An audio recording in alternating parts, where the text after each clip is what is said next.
అదే RTV app వార్తల్ని క్షణాల్లో చదివే అవకాశం ఉంటుంది. ఒక న్యూస్ పేపర్, ఒక టెలివిజన్ ఛానల్ మీ చేతుల్లో ఎప్పుడూ ఉంటాయి. 2024 సార్వత్రిక ఎన్నికల అభ్యర్థుల ప్రకటన అధికార పార్టీ పూర్తి చేసింది. అందులో భాగంగా 175 నియోజకవర్గాల అభ్యర్థులను కూడా పేర్లు ప్రకటించిన నేపథ్యంలోనే రాజాం నియోజకవర్గం ఎస్సీ సామాజిక రిజర్వేషన్ ఉంది. డాక్టర్ తలయ రాజేష్ ఇంతవరకు కూడా ఒక వైద్యుడిగా ఈ నియోజకవర్గం పరిచయం అయినప్పుడు కూడా రాజకీయ చైతన్యం కలిగిన కుటుంబానికి చెందినట్టు తలయ భద్రే తనయుడిగా కూడాను తను అనుకుంటూ ఒక మార్క్ ఉంది. అందులో భాగంగానే ఈ నియోజకవర్గంలో సిట్టింగ్ ఎమ్మెల్యే కంబాల జోగుల్ని ఇక్కడ నుండి పాయకరావుపేట పంపించి ఇక్కడ నుంచి కొత్త వ్యక్తిని ఈ రాజ్యం అభివృద్ధి కోసం ఎట్టి పరిస్థితుల్లోనూ పాటుపడే వ్యక్తి కావాలనే జగన్మోహన్ రెడ్డి ఆశీస్ సాధన కోసం ఈరోజు రాజాం నియోజకవర్గం మొదటి దిశగా ఒక మాజీ ఎమ్మెల్యే తనడికి సీట్ కేటాయిస్తుంది. తలయ రాజేష్ డాక్టర్ మనతో ఉన్నారు. చూస్తే కనుక రాజకీయాలకు కొత్త, కాకపోతే రాజకీయ నేపథ్యం. ఉమ్మడి శ్రీకాకుళం జిల్లా తలయ భద్రే అంటే తెలియని వారు ఉన్నటువంటి ఒక మార్క్ వేసుకున్న తనయుడిగా ఈరోజు రాజాం నియోజకవర్గానికి టికెట్ ప్రకటించడం జరిగింది. ఎలా ముందుకు వెళ్ళబోతున్నారో, మీ విజయానికి ఏ అంశాలు మీకు దోహదపడినా? ముఖ్యంగా నేను స్థానికంగా రాజాంలోనే ఉంటూ రాజాం నియోజకవర్గం ప్రజలందరికీ కూడాను ఒక వైద్యునిగా నా సేవలు అందించడం జరిగిందండి. గడిచిన 12 సంవత్సరాలుగా నేను ఇక్కడే ఉంటున్నాను. అలానే మా శ్రీమతి డాక్టర్ మాధవీలత, తను కూడా ఒక గైనకాలజిస్ట్గా సేవలు అందించడం జరిగింది. ఈ 4 మండలాలే కాకుండా ఈ చుట్టుపక్కల ఉన్న వేరే నియోజకవర్గంలో ఉన్న గ్రామాల్లో ప్రజలకు కానీ అందరికీ సేవలు అందించాము. అందరికీ నేను సుపరిచితం. సో ఈ పరిచయాలు, నా యొక్క సేవ ఇవన్నీ కూడాను నాకు కలిసి వచ్చే అంశంగా నేను భావిస్తున్నాను. నాన్నగారు రాజకీయాల్లో ఎప్పుడైనా కూడా తనయుని రాజకీయాలకు వస్తారు అని కల్లో కూడా ఊహించారా? మీరైనా ఎప్పుడైనా ఈ రూట్ వస్తారని అసలు అనుకున్నారా? నాన్నగారు ఎప్పుడు కూడాను నన్ను రాజకీయాల వైపు ఎప్పుడు ప్రోత్సహించలేదు.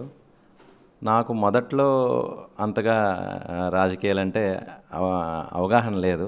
కానీ రాను చూడగా ఎందుకనో నాకు రాజకీయాల మీద కొంచెం ఇంట్రెస్ట్ పుట్టి ఇటువైపు రావడానికి అది దోహదపడిందండి. ఒక వైద్యుడిగా ఈ చుట్టుపక్కల ప్రాంతం అందరికీ డాక్టర్ దగ్గరికి వెళ్తే తనకున్నటువంటి రుగ్మత పోతుందని ఒక నమ్మకం ఉంది. ఈ నేపథ్యంలో ప్రజాసేవ కూడా చేసే అవకాశం కలిసి వచ్చిందని అదృష్టంగా భావిస్తున్నారు.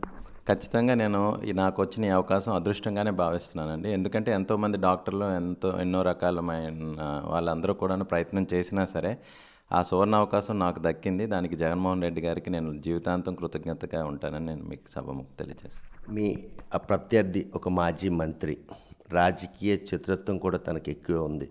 సో ఈరోజు నాన్నగారి తాలూకు రాజకీయ మెలకువలు మీకు ఈరోజు మీరు గెలుపు దోహదపడతాయా, లేకపోతే ప్రత్యర్థిని ఓడించడం మీకంటూ ఒక మార్క్ ఏమైనా ఏర్పాటు చేసుకుంటారు?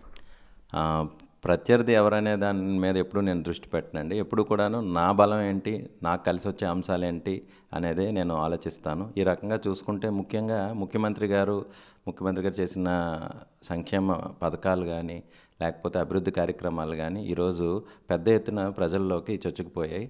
వాటితో పాటుగా నాకున్న పరిచయాలు, నెక్స్ట్ ఇక్కడ మంచి మాకు నాయకులు ఉన్నారు. విక్రాంత్ గారు కానీ, చిన్నశ్రీని గారు కానీ, లేకపోతే సత్యనారాయణ గారు కానీ, బెల్లాని చంద్రశేఖర్ గారు కానీ, ఇలాంటి ఎంతోమంది నాయకులు ఇక్కడ ఉన్నారు. క్యాడర్ స్ట్రాంగ్గా ఉంది, కార్యకర్తలు ఉత్సాహంగా ఉన్నారు. వీటన్నిటికీ తోడు ఒక కొత్త అభ్యర్థిగా నేను తెర మీదకి రావడం, ఇవన్నీ కూడాను నా బలంగా నేను భావిస్తున్నానండి. ఇవే నా గెలుపుకు దోహదపడతాయని నేను భావిస్తున్నాను. వాణిజ్యపరంగా 3 పూలు 6 కాయలుగా ఉన్న రాజాం ఈరోజు ఆ కళ చెదిరిపోయే పరిస్థితి. ఎందుకు అసలు రాజాం నియోజకవర్గాన్ని ఇంత వెనుకబాటు గురి కావడానికి కారణం? గతంలో కూడా చాలామంది ఈ రకంగా మాట్లాడారు, రాజాం వెనుకబడిపోయిందని చెప్పి. నేను దానికి ఖండన ఇవ్వడం జరిగింది, వివరణ కూడా ఇవ్వడం జరిగింది. మీరు నా పాత ఇంటర్వ్యూలు కానీ చూడగలిగితే రాజాంలో ఎలాంటి అభివృద్ధి జరిగింది అనేది మీకు తెలుస్తాయి. ఎన్నో రకాల రైతు భరోసా కేంద్రాలు కానీ, లేకపోతే వెల్నెస్ సెంటర్లు కానీ, సచివాలయాలు కానీ, పాల కేంద్రాలు కానీ, లేకపోతే ఈ రోడ్లు కానీ, ఒక్క రాజాం మెయిన్ రోడ్డు ఒక్కటే తప్ప మిగిలిన అభివృద్ధి కార్యక్రమాలు, కాలువలు కానీ, లేకపోతే ఇంకా చాలా రకమైన అభివృద్ధి. ఇప్పుడు రాజాం టౌన్ తీసుకోండి. నేను అనేది ఆ అభివృద్ధి రాజాం కంటూ ఒక మార్క్ ఉండేది. ఎందుకంటే ఇండస్ట్రియల్ డెవలపింగ్తో పాటు జూట్ కావచ్చు, స్టీల్ ఇండస్ట్రీ, ఇటువంటి పరిశ్రమలు చాలామంది ఉమ్మడి శ్రీకాకుళంలో నిరుద్యోగులకు ఉపాధి ఇచ్చినటువంటి రాజాం ఈరోజు ఆ పరిస్థితి లేకుండా పోయింది. మీరు ఈరోజు ఆ పరిస్థితిని తెచ్చేందుకు ఏ విధమైనటువంటి కృషి చేస్తారు? మొట్టమొదటిగా అలాంటివేవి పోయాయని నేను నమ్మనండి. వాణిజ్యపరంగా కూడా అందరూ హ్యాపీగానే ఉన్నారు. ఈరోజు ప్రతి ఒక్కరి కొనుగోలు శక్తి పెరిగింది. కొనుగోలు శక్తి పెరగడం వలన ఆటోమేటిక్గా మన పెర్ క్యాపిటల్ ఇన్కమ్ పెరిగింది, జీడిపి పెరిగింది, అంతా కూడాను మనం 19వ స్థానంలో ఉన్న రాష్ట్రం ఈరోజు 7వ స్థానానికి ఎగబాకాము. ఈ రకంగా ఇన్ జనరల్ చూసుకున్నా సరే, రాజాం వరకు చూసుకున్నా సరే ఎంతోమంది నిరుద్యోగులు ఈరోజు వాలంటీర్లుగా, లేకపోతే సచివాలయ సిబ్బందిగా, నెక్స్ట్ ఎన్నో రకాల కొత్త హాస్పిటల్స్ వచ్చాయి. చాలా అభివృద్ధి జరిగిందండి. వాణిజ్యపరంగా కూడాను రాజాం ఎక్కడా కూడాను తగ్గిందన్న దాని మీద నేను మీతో ఏకీభవించట్లేదు. ఇప్పటివరకు వైద్యులుగా అందరికీ పరిచయమైనటువంటి తలై రాజేష్ ఈరోజు రాజకీయ గురువు ఎవరంటే మీరు ఏం చెప్తారు? నాకు రాజకీయ గురువు అంటే నేను రాజశేఖర రెడ్డి గారినే చెప్తానండి. ఆయనతో నాకున్న చిన్న చిన్న పరిచయాలు, అనుబంధం నాకు ముఖ్యంగా రాజకీయాల వైపు రావడానికి ముఖ్య కారణం అని నేను చెప్తానండి.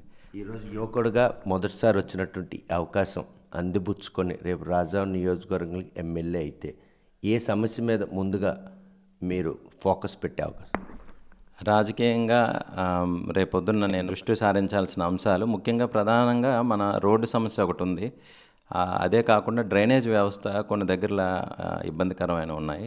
ఇవే కాకుండా సంతకవటి మండలానికి వస్తే పల్సల్ రేవు వంతెన నిర్మాణానికి కానీ, లేకపోతే అక్కడ కొన్ని కార్యక్రమాలు చేపట్టాల్సి ఉన్నాయి. అంటే రాజాం నియోజకవర్గంకి వచ్చేసరికి ఈవెన్ రేగిడ్లో కానీ మడ్వల్స్ ప్రాజెక్టుకి సంబంధించిన చిన్న చిన్న రిపేర్ వర్క్స్ కూడా పెండింగ్లో ఉన్నాయి. అవన్నీ కూడా వాటి మీద దృష్టి సారిస్తానని నేను అనుకుంటున్నాను. చూస్తే కనుక తండ్రికి తగ్గ తనయుడిగా తనకు వచ్చినటువంటి ఈ అవకాశాన్ని మాత్రం 2024లో ఈ నియోజకవర్గం గెలుపుకు తన తండ్రి ఆశీస్సులతో పాటు ఇప్పటివరకు 12 ఏళ్ళుగా ఈ నియోజకవర్గం ప్రజలే కాకుండా పరిసర ప్రాంత ప్రజలతో ఉన్నటువంటి పరిచయాలే తన గెలుపుకు దోహదపడుతున్నాయి.